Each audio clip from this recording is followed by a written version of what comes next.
Greetings, everybody. I am super excited today to have one of the greatest minds on today's show. And today we're going to be discussing one of the most controversial topics, and that's transhumanism. And we are honored to have one of the greatest voices on transhumanism in the world. We are pleased to have you, Mr. Zoltan, on today's show. You are welcome. Thank you. Thank you for having me. Great, great. I'm just going to play an intro video which will introduce Mr. Zoltan to the audience. Please watch.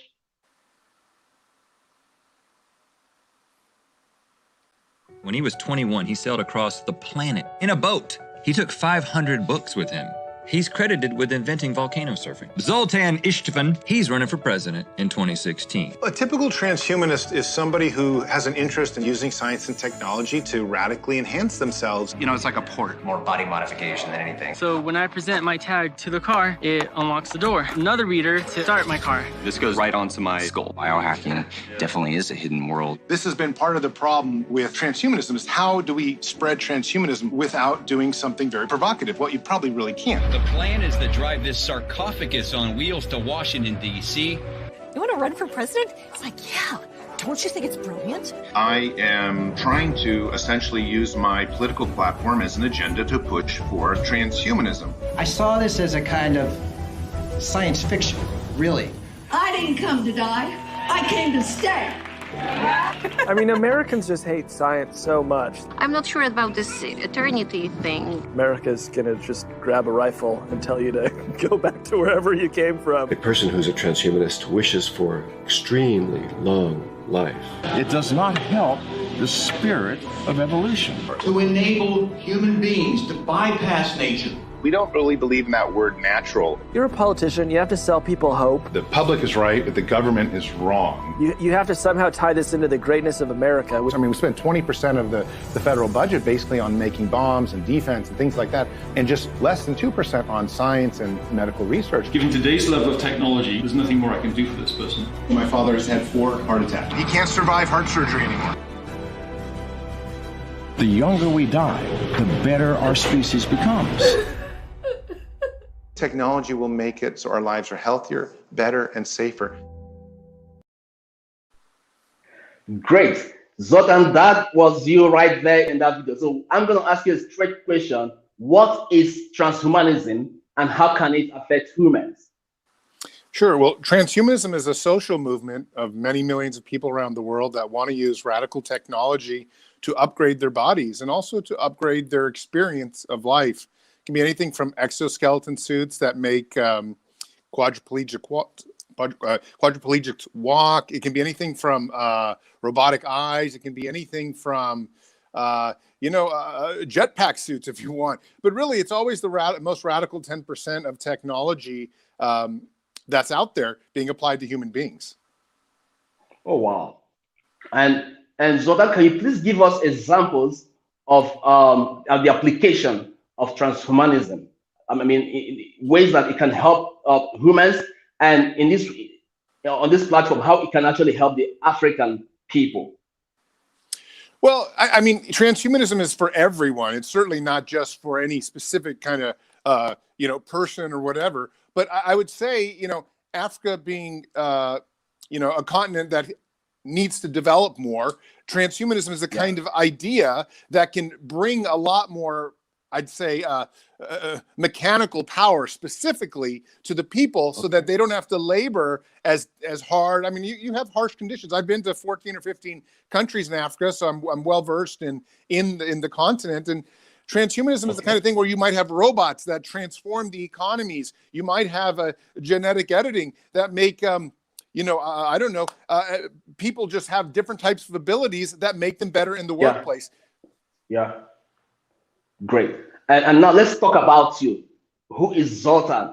How did you become a transhumanist? What's the relationship, with the movement? Let's talk about you. Sure. Well, my original inklings with science fiction began when I was a student at college, and I really read a lot of science fiction books. So I was always in love with transhumanism, always in love with extreme science. but it really was when I was a journalist in National Geographic. I had a close call with a landmine in in Vietnam and covering a story there. And it really got me thinking, wow, I could have died. And transhumanism's number one goal is trying to overcome death with science and technology. So what I had the opportunity to do with National Geographic and with some stuff is use my media abilities to push the movement forward. So I wrote a novel, The Transhumanist Wager. It did very well and became a bestseller and kind of pushed the movement forward. And then I ran for the presidency under the Transhumanist Party banner. But essentially, I used a lot of my media abilities to try to help the movement. You know, there's a lot of great scientists that are pushing transhumanism forward, but there's other people as well. And I happen to be one of its main kind of journalists and media figures. Great. And you mentioned the Transhumanist Party. Is that a political party in the U.S.? Yeah, so that's one of America's, I think, I guess now it's only real major science political party in terms of being a political party. And, you know, it tries to run candidates and it tries to influence the political nature of American politics. But there are political parties, transhumanist political parties elsewhere in the world. I'm not sure Africa has any. It'd be great to start one if you're interested. But we are all also trying to expand the Transhumanist Party political concept further. And there are a number of countries around the world that do have political parties named after transhumanism. Oh, that's great. That's great. Look, you guys, you're welcome to Africa to start one. You know, we do not have a political party which is scientific driven or based. And if your party does that, if that's your major focus, science, you are definitely welcome, you know, to have establishments or organizations in Africa. And I'm going to go straight to a video of you with the late John McAfee. I got hold of it. And I'm going to just play it and I'll ask you some questions. We'll be back right now. To sleep, to dream. Aye, there's the rub. For in that sleep of death, what dreams may come, when we have shuffled off this mortal coil, must give us pause. Aye, therein lies the problem. That was brief. And I'm going to ask you, Zoltan, what was he saying and what were you guys doing on that bus? Well, so John McAfee at the time was running for the U.S. presidency for the Cyber Party, which he created. And we had met in, I believe, North Carolina, Charlotte. And we were just spending a few days together talking science, talking politics, trying to, you know, developing a friendship. That's actually where I first met John McAfee. And we did develop a friendship. And he was, I believe, quoting Macbeth from Shakespeare, holding, you know, I was driving a giant coffin bus around the country to spread the idea of overcoming death with science. And so he picked up the skull and on the Immortality bus and started reciting Macbeth from Shakespeare. Great. And that's the Immortality bus right there. Yes. So it's shaped like a giant coffin, and we drove it across the country trying to raise awareness, because when people see a giant coffin on the road, they say, well, what's going on? And then they hear about transhumanism and they say, oh, wow, maybe this is something for me, or maybe not. Now, Zoltan, tell us, you spent time with John McAfee on the Immortality bus, and some years later, he committed suicide, allegedly. And I'm going to ask a straight question. Would a transhumanist consider the idea of suicide? You know, transhumanists, first off, believe in morphological freedom, so they believe in the right to do anything with their body. And so we do say people should be able to do what they want, including end their lives. Though, of course, since we are such huge activists and advocates of trying to live indefinitely and live, you know, as long as possible, we would never endorse somebody doing that. But of course, we do believe people have the right to do what they want. I got to say, though, I mean, I know John McAfee personally, and I'm not necessarily a believer that he did commit suicide. There's plenty of theories out there that he was either killed or forced. I don't know for a fact anything, but I was highly suspect that he did not kill himself. So that's just my 2 cents on it. Great. And I'm going to ask a very specific question on Africa and Africa's relationship with transhumanism.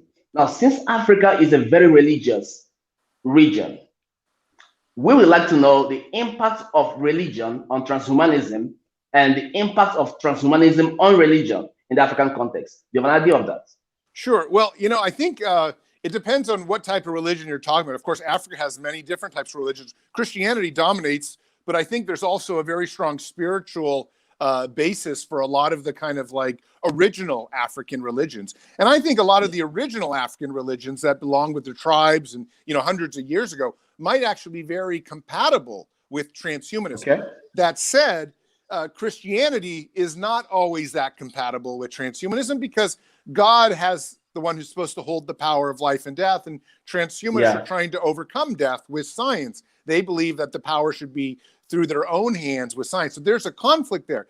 That said, as the world evolves, I believe more and more Christians are embracing radical science as a tool that God may have given to people. Now, I'm not a real believer in anything, but I do think if there is such a thing as a God, he probably did give us these abilities, this brain, these tools to use transhumanism for the greater good of humanity. And so that's really my take on both religion, including religion in Africa, as well as, but let's be honest, the Chinese, for example, are mostly a secular country, and they're really moving forward most quickly in the world with transhumanism because they don't have any kind of spiritual baggage that scares them or makes them think it's a sin. Some Christians think transhumanism is a sin, but other Christians think, oh no, it's a blessing. So, it's really, if your spiritual outlook is one that embraces science, transhumanism is a good thing. If not, it can be some kind of bad thing. Great. Personally, I'm a Christian and I do embrace transhumanism, and that's because I have a background in science, and I do believe that the Creator, had equipped our bodies with antibodies and a system that fights diseases, and this seems to prove that the Creator do want us to live at least for a very long time, and that becomes a joining point between religion, the Christian religion, and transhumanism. And the goal of this session is also to speak to our African brothers who are Christians or believe in other religions, that there is a point of connection between religion and life. Anything that seeks to prolong human life on earth must be pleasing to the Creator of life. I fully agree. I think if there is such a thing as a God, and there probably is something like that out there. I'd be very surprised if something's not much smarter than human beings in the universe. That entity would definitely have wanted us to use what we have, our brains, our tools, to improve life and to lengthen life. And I've often told Christians that maybe even the second coming of Christ or Revelations can be something done through technology. And this technology might be the technology that Jesus had given to us to use to bring about his own master plan. And that's a lot of Christians think, oh, that's too much. But it does seem like over the last 10, 20 years, more and more people are starting to think that way, thinking, well, if we can genetically alter our bodies, if we can, work with artificial intelligence, maybe there are new methods of discovering God or understanding God further through these different types of technologies. And of course, if these technologies were originally, at least to some extent given to us by the Creator, naturally the Creator wants us to use it. So I think there's a good argument to be made in the future that many more Christians will end up at least quasi-transhumanists, somewhat believing in it and wanting to embrace those technologies in order to not only pursue spirituality, but also just pursue a longer and better life, something that I think God would want everyone to have. That's great. That's great, Zoltan. And I have one more question for you. Are there extremists in the transhumanism movement? What are the dangers of extremism in transhumanism? What are the extremes also that transhumanists should avoid? Well, I think there are some huge dangers. I think the number one danger is really transhumanists talk a lot about artificial intelligence, and there's been a lot of warnings that creating a machine intelligence that's as smart as people presents a real danger. And I believe in that danger. I think that is probably one of the largest dangers of the 21st century, that here in 10 or 15 years, we might create a machine that is outsmarts us. One that can control nuclear codes, one that can control all the traffic lights, all the water supplies, because it controls the internet. And maybe it doesn't like humans. We've seen this movie before in Terminator. But Terminator might be a movie, but the concept is philosophically very strong. And so I do worry that through artificial intelligence, we might wipe ourselves out. And, the argument, though, is that we've created something greater than ourselves. But I don't want to be wiped out by a machine intelligence. I just want to become a superhuman being that lives a lot longer. But one has to be careful what they wish for, because this can go the wrong way as well. So I think transhumanists must move with caution when it comes to artificial intelligence. I think most other types of technologies are more neutral in their application. I think genetic editing could be used for the better. I think fighting disease for the better. I think, any kind of other technology. But I think when you talk about AI, that's where transhumanism gets very dangerous. Yeah, I share your thoughts. And I strongly also believe that as the world and technology evolves, men will learn new ways to have dominion over technology and over the systems of the world. And the intelligence of man is something that is amazing. Like you said rightly, I'll be shocked if there is any other creature out there who is smarter than man, who is smarter than man. And that takes us to another question, Zoltan. What are the cautions that we should observe with regards to artificial intelligence in transhumanism? Well, I hate to say that we need some type of regulatory body, but I do believe that having a certain set of rules with artificial intelligence and working with other countries could solve a lot of the dangers. Because, for example, if China and America worked together on an artificial intelligence, we'd kind of balance each other out, sort of like good politics do. Because we would never want them to get the stronger artificial intelligence, and they wouldn't want us to get the stronger artificial intelligence. So we might actually work on an AI that actually is really beneficial for humanity instead of beneficial for our own countries, especially given our different political frameworks. So maybe the best way for AI to work together is a huge international movement, in almost the same way we do international space travel, like in terms of the international space stations and things like that. There are some things that are very good to have capitalistic enterprises where it's all about competition. I don't believe artificial intelligence, at least when we're talking about creating one as smart as us, is necessarily that's the best way. Maybe in this specific arena, we ought to try to work together and make sure that we have a completely free-sourced or decentralized kind of attempt at making it happen. I want to see artificial intelligence. I think it can be used for great good to help people, and I think people should eventually become able to merge themselves, or their brains at least, with this AI to have new ideas, new wonders, thinking capabilities that are a million times smarter than the human brain. But we just must be very careful that it doesn't decide it doesn't need us or doesn't like us and decides, to wipe humans out. So a good way to do this is an international coalition towards working on AI together. I subscribe to that also. I subscribe to that. I believe in regulation of technology, and including the regulation of the crypto world. Yeah, of course. I'm going to show you a picture of yourself. That's Zoltan for the president of the US. And you said you want to upgrade America. Tell us about that campaign. Why did you run for the office of the president of the USA?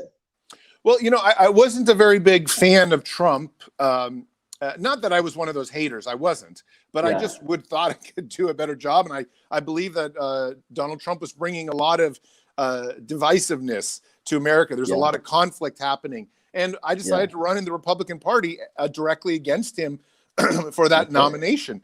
And when I talk about upgrade, Trump was not very into science. Under him, there was a lot of budgets were cut for science. A lot of, maybe he was good for the stock market in general and the economy, but he wasn't really good in terms of pushing science forward. And I would like to, when we talk about what's best for America, my goal is get people living longer, get people out of poverty, make it so that science is available to everyone so that they can start improving their lives through it. And, these seem like very normal things, but Trump is more fixated on immigration and walls and fixated on causing conflict. So when I ran on let's upgrade America. Let's just improve everything about it through science and technology. Wow. We're going to go on a short break and we'll be back shortly. You are welcome, oh dear great minds. You are welcome to the intellectuals. You are welcome to learn and unlearn. Think what thinkers with Charles Awuzie.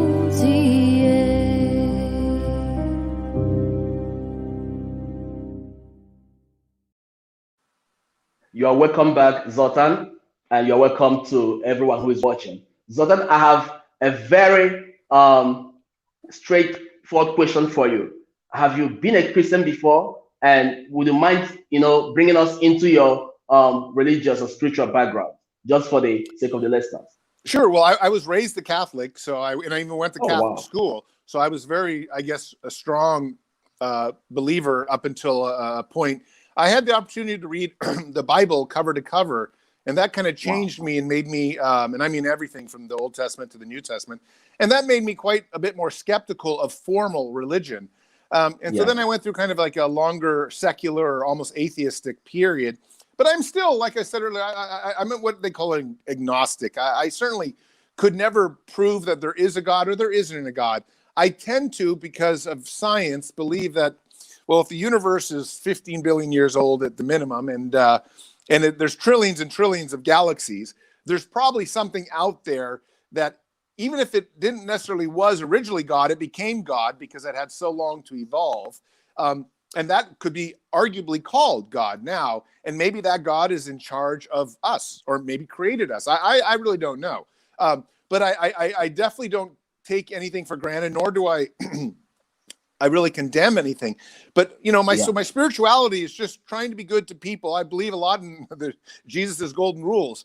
Try to be good to people. Don't do to others what you do to yourself, kind of thing. Do to them. And, just be a good person and try mostly to move humanity forward with the greatest tool that we have. And the greatest tool we have is really the scientific method. This idea that we can consistently use the rationality in our brains to improve our lives. And that's through science and tools. And that's, whatever God gave us, that's the thing that allows us to feed ourselves, grow plants, put people on the moon, build rocket ships, have this conversation, from America to Africa over the phone. So the technology is really what's made humanity so special. So I believe that we should use whatever divine power or not divine power to push these things forward. Yeah, and I just spoke about the mind, and that takes us to the question of mind upload. What are your thoughts about mind upload and cryonics?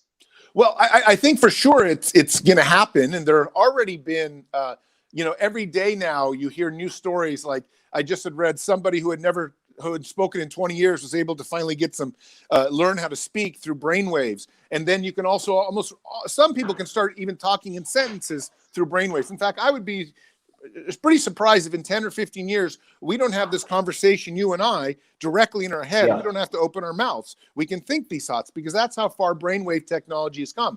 So from that point, it's not that big of a jump to upload our thoughts into all sorts of different machines. And so, I think mind uploading is certainly here. Not here yet, but it's certainly going to be here in 10 or 15 years. It may be in by 30. The bigger question is, as I've talked before in articles that I've written, do we start saving for kids' college education when they can start downloading education? We end up in something like the Matrix, and can you upload an entire bachelor's degree or a PhD even, and these things will probably happen sometime in our lifetime, maybe 30, 40 years out or a little bit shorter. So I think that, and, to your other question, cryonics for your listeners is when they freeze people at extremely cold temperatures, dead people, in hopes that to revive them sometime in the future when they have better technologies. So maybe if you die from cancer, we don't have a cure for cancer yet, but maybe in 100 years we will. But then we'll revive you. And they've had some success already with reviving animals that have been kept dead for a few hours. So it's very possible if technology comes. So there's a whole, section of transhumanists who, when they die, they freeze themselves, and they hope in cryonics, companies, and they hope to be brought back in 50 or 100 years when the technology is better.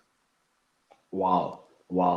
And that actually means you must agree with Elon Musk's Neuralink, and because there are lots and lots of conspiracy theories out there, we seek to criticize it.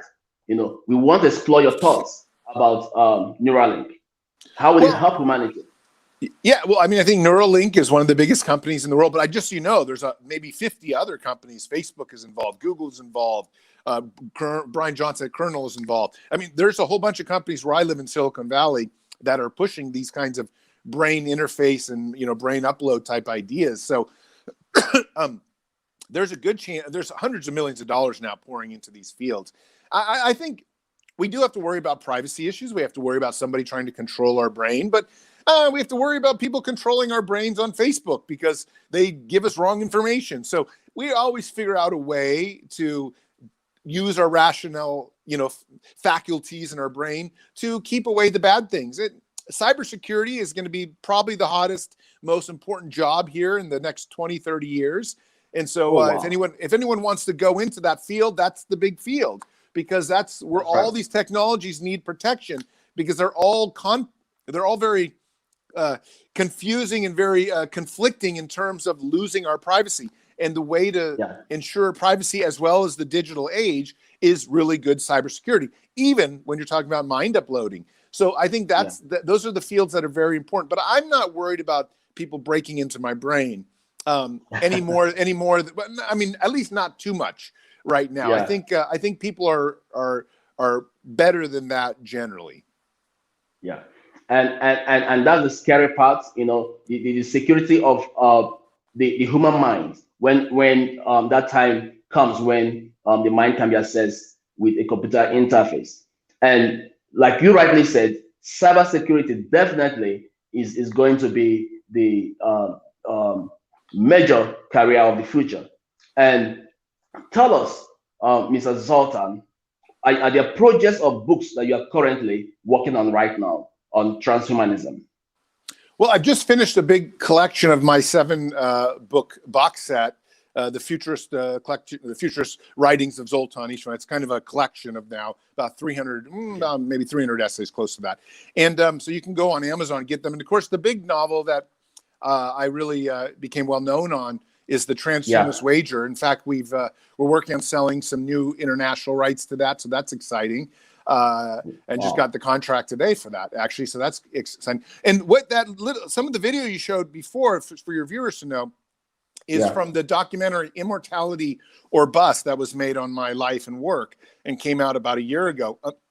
Unfortunately, I don't think it's in Africa yet. It's not even in Europe yet. It's just in America. But we're coming out in Europe, and I'm sure it's going to eventually make it to Africa and make it all over the world, to Asia and other places too. But eventually you can watch that. But, if you want to find my work and the projects I'm on, just Google my name and go for videos. There's dozens and hundreds of videos, So we've done a lot of fun, exciting work in the transhumanist field. Yeah. Now, my last question to you, because I know you're a very busy man and you've just got 30 minutes for us on this show.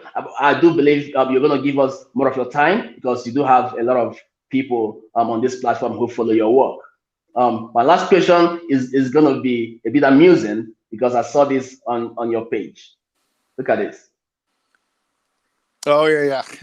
You bought an island without setting foot on it.